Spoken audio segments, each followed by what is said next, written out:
Hello again everybody, this is Amorgin and you're very welcome to this first impressions video of Star Conflict Heroes, guys. Another wee mobile game that I was drawn to because I was impressed with these comic book style animations as its intro, and I decided to give it a bit of a shot. So if you're like me, guys, and you get bored sometimes with the same old game on the phone and you're always out there looking around for something new and something a bit more challenging, or to try your hand at a slightly different style, then here we have a space-based game, and we're going to crack on and take a look at some of the features and functions in it. So as always, leave your comments below, guys, and let me know what you think of Star Conflict Heroes. So guys, we're going to have a quick nosy about through this game. The first thing that caught my eye was the sheer number of the different types of ships that you can get in this game. All very nice on the eye. Now, I guess it can become pretty repetitive getting new ships constantly going through them, but to the beginner, this looks very attractive. Lots and lots that you feel like you're achieving as you obtain these ships. So that's the first thing that caught my eye when I got into the game. I like the look of it. We'll browse through some of the other stuff here. The loading screen's a wee bit slow at times, but very, very nice to look at, very attractive looking game graphically and all of that. Now, because I'm such a low level, I can only go into campaign there, but lots it looks like at the start that's going on. There's a boss tag there, and I have to be level 25 to access that. Headhunt, I need to be level 23. All these ones on the left hand side of the campaign, all higher level stuff, except that one. That one's level 6 to be able to do arena. And we may come back, if this really takes my fancy, we may come back and try out some of that stuff. We'll come back to campaign in a wee moment. Level 7 to do pirate battles. The portal, level 13. Grand tournament, level 15. And clans at level 17. Now that's a rare enough thing there to see that clans don't open until much later on. And as I understand it, there was a time that that cap wasn't on it, or clans weren't in the game at all. So we're going to jump into campaign, and we're going to see what campaign looks like. Now, I've done a few wee missions here in this. What I really like about it so far is with on BlueStacks, I suppose on a phone this would be touch screen or whatever, but I can just hold down the left mouse button and cruise around the map. Graphically quite nice. The ambience is decent enough as well. And you can see there, I've gone through the first number of missions. We'll go down Jericho Signatures, Crash Site, on over here to Military Base, level 11. So we're going to jump in here and give you guys a wee look at this. Various different rewards. I haven't really got into a lot of that yet. It looks like there's different difficulties you can do this on. And you can swap around your ships. Just to illustrate, we'll take this buy out and we'll put in that buy. So you've got a team of 4 ships. Turn-based kind of thing. When jump into when the loading screen eventually gets over itself, that may or may not be a BlueStacks issue, but graphically quite nice when it zooms in there. Can be quite repetitive. The word is it can be quite repetitive.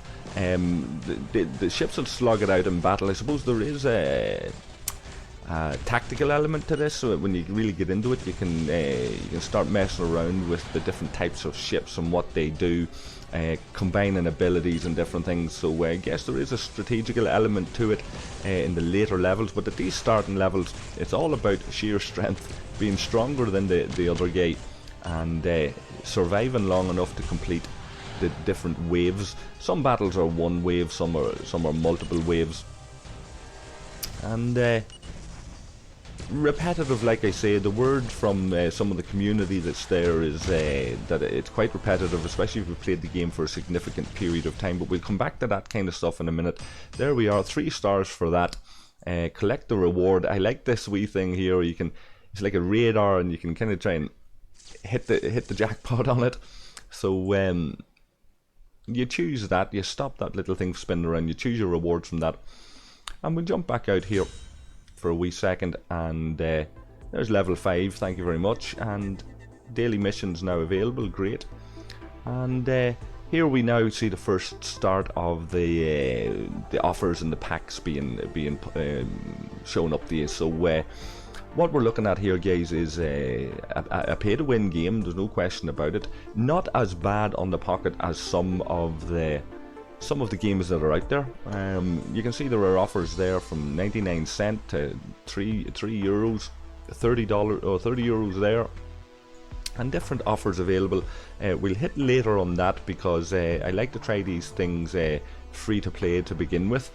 We can see rookie tasks here, a variety of different wee challenges, a menu on the top right here, guys.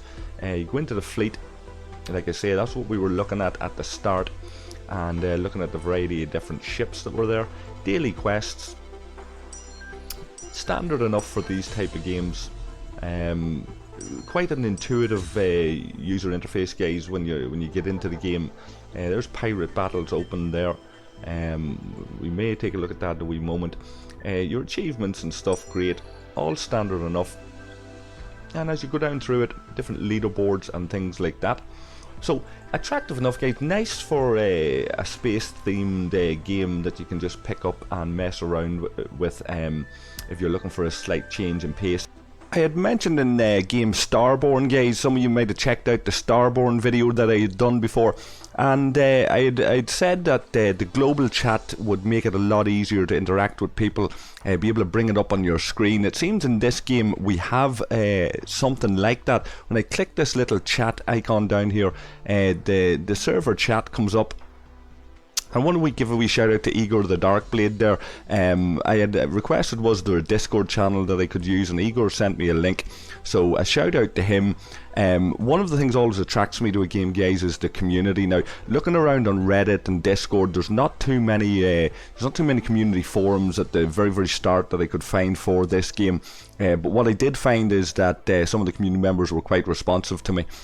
So a wee shout out as well to Alpine and the Nexus crew for giving me a wee bit of advice as a beginner on the game. We're not going to go into that battle just yet. Well, maybe we'll try it out. Hold on, we'll go up here to this mining station, see what's happening. Little wee missions and things. I don't know if this is going to result in a battle or not. Okay, there we go. We'll do that battle. We'll let that rock on there. So I was saying about the Nexus guys and the Alpine and that kind of crew, and I was chatting to some of them guys, and the feeling is that the game's, it's still fairly active. It's been around for a couple of years, but it's still fairly active.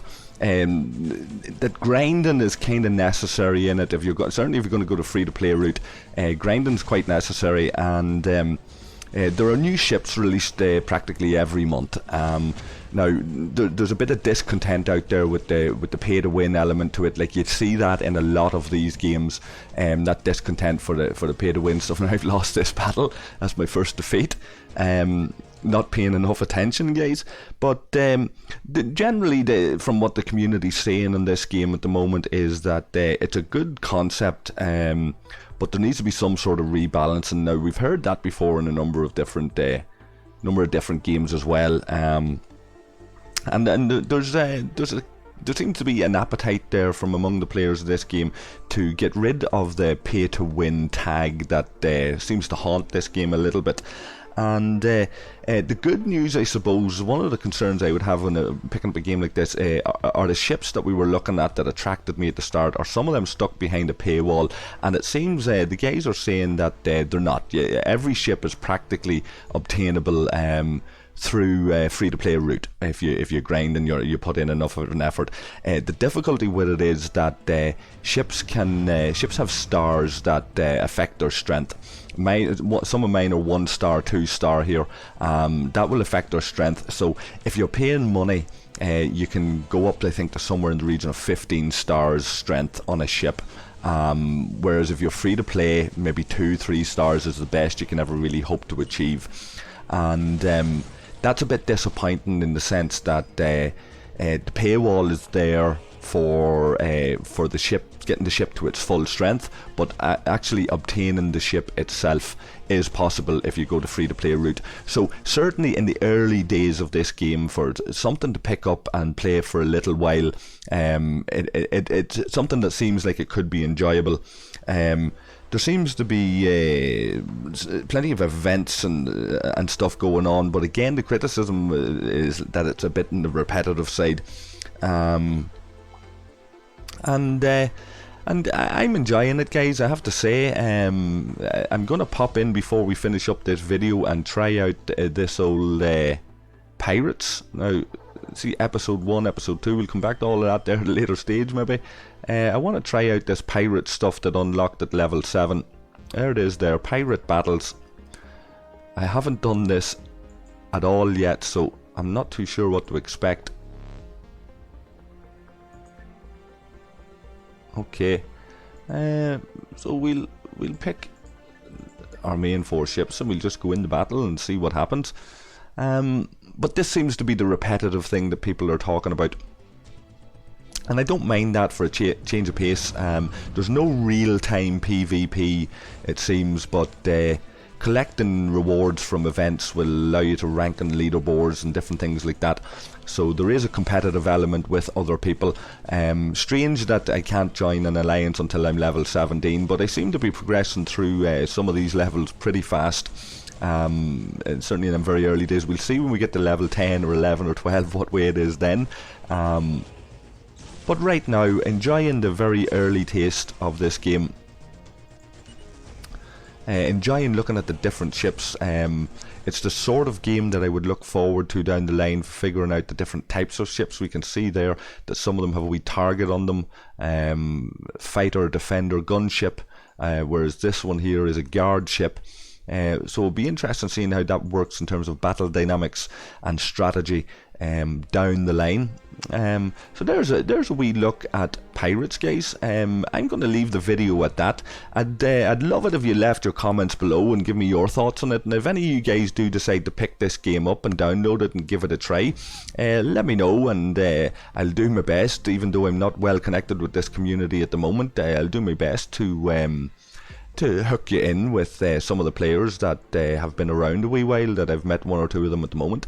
And until the next time, guys, take care of yourselves and take care of each other, of course. Don't forget to like and subscribe, and I'll catch all you guys again very, very soon.